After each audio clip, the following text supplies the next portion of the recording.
എൻ്റെ നല്ല രുചികൾ എന്നുള്ള യൂട്യൂബ് ചാനലിലേക്ക് സ്വാഗതം. നീണ്ട ഇടവേളയ്ക്ക് ശേഷം ഞാൻ വീണ്ടും വന്നിരിക്കുകയാണ്. ഇത്രയും ഗ്യാപ്പ് വരാനുള്ള കാരണം ഞാൻ ഡെലിവറിയും മറ്റു കാര്യങ്ങളുമായിട്ട് നാട്ടിൽ പോയിരിക്കുകയായിരുന്നു. എനിക്കൊരു മോളുണ്ടായി. മോൾക്കിപ്പോൾ ഒരു വയസ്സാവാറായി. ഞാൻ വീണ്ടും തിരിച്ച് ദുബായിലേക്ക് വന്നു. അപ്പോൾ ഞാൻ വീണ്ടും എൻ്റെ നല്ല രുചികൾ എന്ന പ്രോഗ്രാം കണ്ടിന്യൂ ചെയ്യാൻ പോവാണ്. അപ്പോൾ ഇന്ന് ഞാൻ പാചകവുമായി ബന്ധപ്പെട്ട കാര്യങ്ങൾ ഒരു പൊടിക്കയല്ല നിങ്ങളോട് പറയാൻ പോകുന്നത്. നമ്മൾ അമ്മമാർക്ക് ഏറ്റവും ടെൻഷൻ വരുന്ന ഒരു കാരണമാണ് നമ്മുടെ മക്കൾക്ക് എന്തെങ്കിലും അസുഖം വന്ന് അത് മാറോ ഏതാന്നുള്ള ഒരു ടെൻഷനാണ്. അപ്പോൾ കുഞ്ഞു കുട്ടികൾക്ക് എപ്പോഴും ഏറ്റവും കൂടുതലായി വരുന്ന ഒരു അസുഖമാണ് ജലദോഷം, ചുമ, ഇതൊക്കെ. ഇപ്പം ഞാൻ ഇതിലൂടെ പറയാൻ പോകുന്നത് ഇതിനുള്ള ഒരു എളുപ്പ വഴിയാണ്. വേറെ ഇംഗ്ലീഷ് മരുന്നുകളോ വേറെ ടോണിക്കുകളോ ഒന്നും കൊടുക്കാണ്ട് തന്നെ നമുക്കിത് പെട്ടെന്ന് മാറ്റിയെടുക്കാനായിട്ടുള്ള ഒരു പൊടിക്കയാണ് ഞാൻ ഇന്ന് നിങ്ങളോട് പറയാൻ പോകുന്നത്. ഇന്ന് നമുക്ക് കുഞ്ഞു കുട്ടികളുടെ ജലദോഷം, മൂക്കടപ്പ് ഇതൊക്കെ മാറാനായിട്ടുള്ള ഒരു പൊടിക്കയാണ് ഞാനിവിടെ പറയാൻ പോകുന്നത്. അതിന് നമുക്ക് ആവശ്യമുള്ള സാധനങ്ങൾ എന്ന് പറയുന്നത് ഇത് കരിഞ്ജീരകം. നമുക്ക് നാട്ടിലൊക്കെ ഇവിടെ ലഭ്യമാണോ അല്ലയോ എന്ന് എനിക്ക് അറിയത്തില്ല. നാട്ടിലെ ആയുർവേദ കടകളിലൊക്കെ ഇത് നമുക്ക് കിട്ടും. ഇത് കരിഞ്ജീരകം എന്ന് പറയും.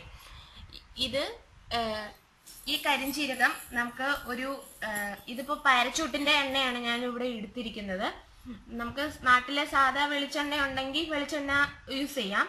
ഇപ്പോ അത് ലഭ്യമല്ലാത്തതുകൊണ്ട് ഞാൻ പാരച്ചൂട്ടിന്റെ ഒരു കുപ്പി എണ്ണ എടുത്തു. ഈ കരിഞ്ജീരകം ഒരു പാത്രത്തിൽ ഇട്ടിട്ട് ഈ കരിഞ്ജീരകം നമുക്കൊരു പാത്രത്തിലേക്ക് ഇടാം. അതിനുശേഷം അതിനകത്തേക്ക് ഈ പാരച്യൂട്ടിന്റെ എണ്ണയും കൂടെ ഒഴിക്കുക. ഇങ്ങനെ ഒഴിച്ച് മിക്സ് ഒഴിച്ചതിന് ശേഷം ഇത് വെയിലത്ത് വച്ച് ഒരു 3-4 ദിവസം വെയിലത്ത് വെച്ച് ചൂടാക്കി എടുത്തിട്ട് കുഞ്ഞുങ്ങളുടെ തലയിൽ തേച്ച് കുളിപ്പിച്ചു കഴിഞ്ഞു കഴിഞ്ഞാൽ ജലദോഷം പാടെ മാറുന്നതായിരിക്കും. അടുത്ത പൊടിക്കൈ എന്ന് പറയുന്നത് ഈ കരിഞ്ജീരകം തന്നെ നമുക്ക് നന്നായി തിരുമ്മി അല്ലെങ്കിൽ ഒന്ന് ചൂടാക്കിയിട്ട് ഒരു പാനിൽ വെച്ചിട്ട് കുറച്ച് ചൂടാക്കിയതിന് ശേഷം നമ്മൾ പൊടിച്ചെടുക്കുക. ഈ കരിഞ്ജീരകത്തിന്റെ പൊടി കുഞ്ഞുങ്ങളുടെ നെറുകയിൽ തിരുമ്മിയാലും നമുക്ക് ജലദോഷം, മൂക്കടപ്പ് അതൊക്കെ കുറഞ്ഞു വരും.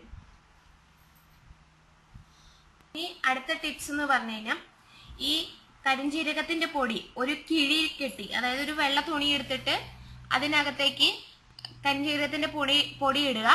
അത് കഴിഞ്ഞ് ഇങ്ങനെ കെട്ടിയെടുത്ത് ഇത് കുഞ്ഞിനെ ഇടയ്ക്കിടയ്ക്ക് മൂക്കിന്റെ അവിടെ കൊണ്ടുപോയി മണപ്പിച്ചു കഴിഞ്ഞാലും മൂക്കടപ്പ് നന്നായിട്ട് കുറയും. അല്ലെങ്കിൽ കുഞ്ഞുങ്ങൾ കിടന്ന് ഉറങ്ങുന്നതിന് അടുത്തായിട്ട് ഇത് രാത്രി വച്ചാലും മൂക്കടപ്പ് പാടെ മാറുന്നതായിരിക്കും.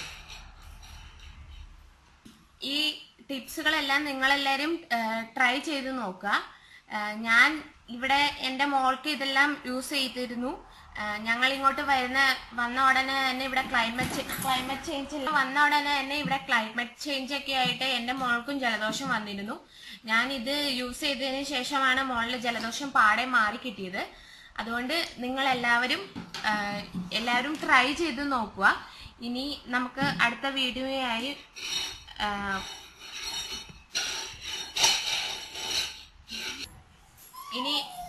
വീഡിയോയായി നമുക്ക് കാണാം. നമസ്കാരം. ഇങ്ങനെയുള്ള ടിപ്സുകൾക്കും പാചകക്കുറിപ്പുകൾക്കും വേണ്ടി എൻ്റെ ചാനൽ സബ്സ്ക്രൈബ് ചെയ്യുക. നിങ്ങൾക്ക് നിങ്ങളുടെ കമന്റ് ബോക്സിൽ ചെയ്യുക. അതുപോലെ തന്നെ ലൈക്കും ചെയ്യുക. ഇനി അടുത്ത വീഡിയോയായി നമുക്ക് നാളെ കാണാം. Thank you.